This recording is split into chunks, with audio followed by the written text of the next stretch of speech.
What looks like a pizza but tastes like ham dinner? Why, an Easter ham tart, of course. And we're going to start with the topping. What I have here is a half a cup of whole cream cheese and a half a cup of whole milk ricotta cheese. And we just want to briefly blend them together, soften them up, get them to room temp. All right, and we're going to throw in some flat leaf Italian parsley that's been chopped. It's about 2 tablespoons. A little bit of black pepper. But I won't be putting salt in this because the ham has plenty of salt in it already, so we don't want to oversalt this. So go ahead, give that a quick mix. But of course we're not done. We got to put an egg in there. That's going to help to bind it all together. It's also going to make it a little more wet. So we're going to deal with that later. I'll show you how I deal with that. Okay, mix it up so you can see the consistency of it. And then we're going to add some cheese. And this is just mozzarella, finely shredded. You could use a cheddar cheese if you want. I considered doing that. But I had that left over in the fridge. I figured I'd use it. And besides, I tend to make these things up as I go along. So, in fact, most of the things on this channel are just made up as I go. And if they come out good, I make a video. So here we go. The ham, we're going to chop that up just a little bit more because of the way we're going to use it. It's not like we're using the ham as a topping over sauce. The ham is going to be incorporated into the sauce itself. So we want the chunks to be fairly small. And you can upscale this a little bit, add a little more ham if you want to. I thought that was plenty. In hindsight, I felt like it could have used a little more, but it came out just fine without the extra ham. So I'll leave that up to you, how much ham you put in there. And, oddly enough, that cheese mix tastes like mashed potatoes. And maybe that's because sometimes I put cream cheese in my mashed potatoes. Anyway, what I'm doing here now is I'm putting in some potato starch. And the reason for that is just simply to absorb any excess moisture that is in this mixture. You'll set that aside, and then we'll get a pan nice and hot. We'll throw in about a tablespoon of butter. And we're going to start to saute these pineapple slices. This is canned pineapple, and I haven't drained them. Actually, I've drained them into that cup measure in the back you see, because we're going to use that syrup. We're going to use it. You'll see why. And all we want to do is brown these a little bit. And also note the color on the bottom of the pan. Those are the sugars in that natural syrup that are starting to caramelize on the bottom. And we're going to make use of that. We're going to deglaze with some of that pineapple juice, because we do want the liquid. And we want it to reduce. But we also want to add some dark brown sugar. The dark brown sugar is going to give it color, it's going to give it flavor, and for all intents and purposes, you're basically building a ham glaze in the pan with the slices of pineapple.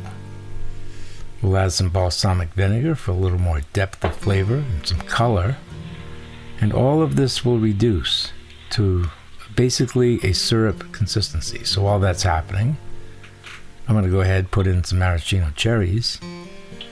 But of course, it's not enough that I put these cherries in here to cook along with the pineapple.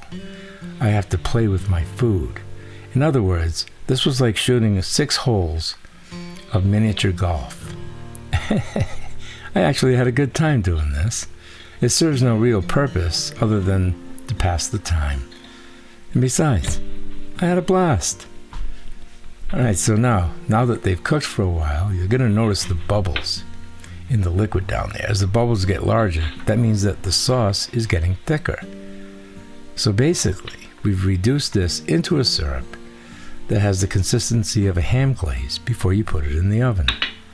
When it gets to that point, just set it aside, and we'll get right back to it. Then we have the puff pastry. And I had a little bit of a dilemma with this because originally I was thinking I would do 9 slices, but I only ended up doing 6. But I'm not going to be able to fit the 6 on a perfect square. So I just roll it out in one direction to turn it into more of a rectangle. And usually I don't work on parchment paper. But there's a reason why we're using the parchment paper. And as we move through this recipe, you'll understand the logic. You see, you can just pick it up and throw it back in the pan like that. And later on, we're going to do even more. So let's go ahead and put our topping on there. You can see those Nice chunks of ham, and you can see the parsley.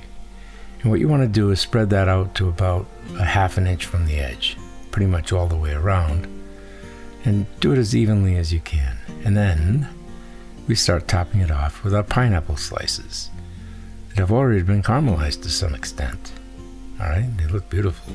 And I'm going to just speed this up for you a little bit. We're going to arrange that in 2 rows of 3 or 3 rows of 2, however you want to look at it.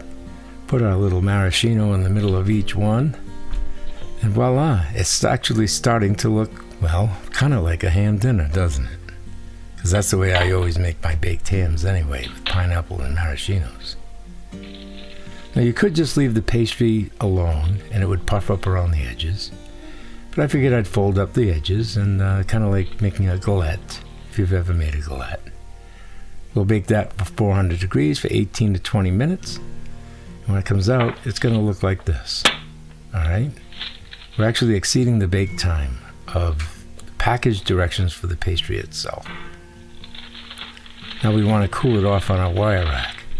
And do you see how using the parchment paper comes in really handy? It allows us to transfer this thing from one surface to another without messing it up. And we're doing this so that the air can circulate underneath so we don't have a soggy bottom. Aha! Little tip. Now you remember that pan with the juices? We put it back on the heat, and we're going to deglaze that pan with some more of that pineapple juice that came from the can. So as you can see, we're not wasting anything. It's all being used. And in the process of deglazing, if it doesn't want to melt right away, you can use a spatula, wooden spatula, or plastic one like I have here, just to move it along and dissolve it, and it's going to create yet another syrup. And we're going to use that to top our tart.